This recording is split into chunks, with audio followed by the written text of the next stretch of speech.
Good afternoon, everyone. Um, I'm really happy to be here today on this stage. Every generation is handed a set of questions that it cannot avoid. For my generation, and for those of us from nations still finding our footing in a turbulent world, that question is this: what kind of global system do we wish to inherit? And what kind of system do we wish to build? 80 years ago, in the aftermath of two world wars, humanity tried to answer that question by creating the United Nations. For all its imperfections, the UN was an audacious act of imagination. It asked the nations of the world, large and small, rich and poor, powerful and fragile, to come together under one roof, guided by the hope that dialogue could replace war, that cooperation could replace domination. Now, 8 decades later, that original vision feels at once enduring and fragile. Enduring because the dream of peace and shared prosperity still inspires us.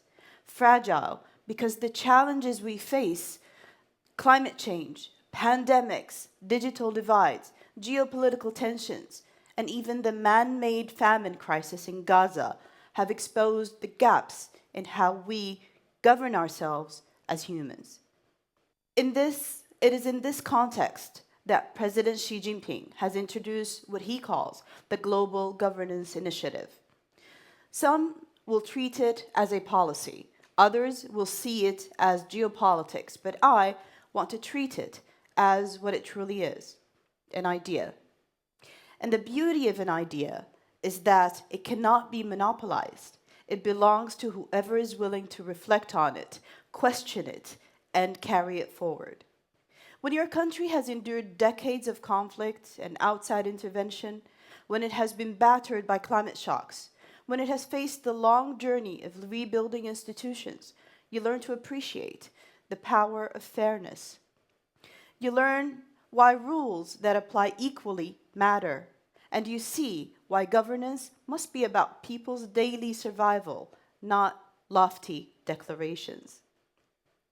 I remember visiting a rural school one day in Somalia, not that long ago. The children sat under a tree with no roof above them, no desks before them.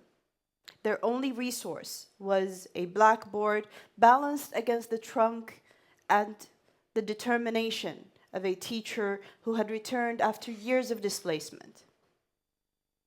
One little girl, Hafsa, came up to me afterwards, her notebook clutched like a treasure.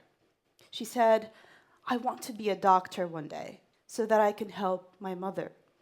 Her dream had nothing to do with politics. It was about dignity. It was about having a fair chance at life. And yet, behind her dream was a quiet question: will the world around me give me that chance? Will there be peace so that I can study? Will there be investments so that I can find work in the future? Will there be a global system that recognizes my worth? Sovereign equality is not just about flags at the UN. It's about whether that girl's country has the voice to secure resources for her education. International law is not just about treaties, it's about whether rules protect her community from exploitation. Multilateralism is not just about diplomatic words, it's about whether collective action can address the droughts that threaten her future. When you put people at the center of the debate over global governance, it ceases to be abstract. It becomes personal. Now, I know what some of you might think. Isn't this just another initiative, another speech, another set of lofty principles? And maybe it is. But here's the thing. History has shown us that ideas, even when they seem idealistic, have a way of shaping our reality. The abolition of slavery began as an idea. The notion of self-determination for colonized peoples also began as an idea. The Universal Declaration of Human Rights began as an idea. At first, they were all fragile. dismissed as unrealistic, but because people dare to believe in them, they change the course of history. So when a major leader puts forward a framework like the Global Governance Initiative, the real value is not in the technical details. It is in the questions it forces us to ask. Are we comfortable with the way the world is governed today? Are we willing to imagine a system that feels more representative, more inclusive, more just? Ideas matter because they make us restless with the status quo. They remind us that things could be different, that the world doesn't have to be the way it is. And for us in the Global South, these reflections feel especially urgent. For decades, our nations have contributed the least to global crisis, but suffered the most from them. We know what it means to live at the margins of decision-making. We know what it feels like when systems built far away dictate the possibilities of daily life at home. But here's the opportunity. Initiatives like this give us a chance to step into the conversation, not as bystanders, but as participants. They are reminders that our voice matters, not because someone else allows it, but because history demands it. Somalia is the prime example of how unfair systems can hold back a nation blessed with abundance. Think about this. Somalia stretches across 3,336 kilometers of a coastline, the longest in mainland Africa. Those waters hold some of the most valuable species in the world, including bluefin and yellowfin tuna. Along the valleys of the Juba and Shabelle rivers, we have millions of hectares of arable land, enough not only to feed our people, but to help secure food for the entire region. Our economy is already anchored by millions of livestock, a sector that supports millions of families and makes Somalia one of Africa's largest meat and dairy producers. Beneath our soil, you'll find deposits of gold, tin, copper, oil, and natural gas.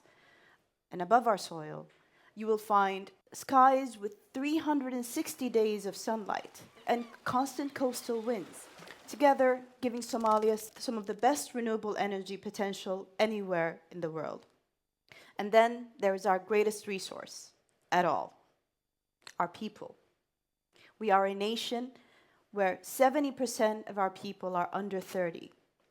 They are young, very much like you, determined, ambitious, and ready to build a better future for all of us, only if they are given the chance. So here's the contradiction. Despite this abundance, more than 3 million children are still out of school. Millions of mothers and children like Hafsa lack access to basic health care. There is no justifiable reason for this. No moral, economic, or political argument that can explain why a country so rich in resources, so strategically located, and yet so young in its demographic strength, should remain this poor. This is why the principles of this initiative are not abstract to us. They are urgent. They remind us that fairness in global systems is not about charity, it's about justice.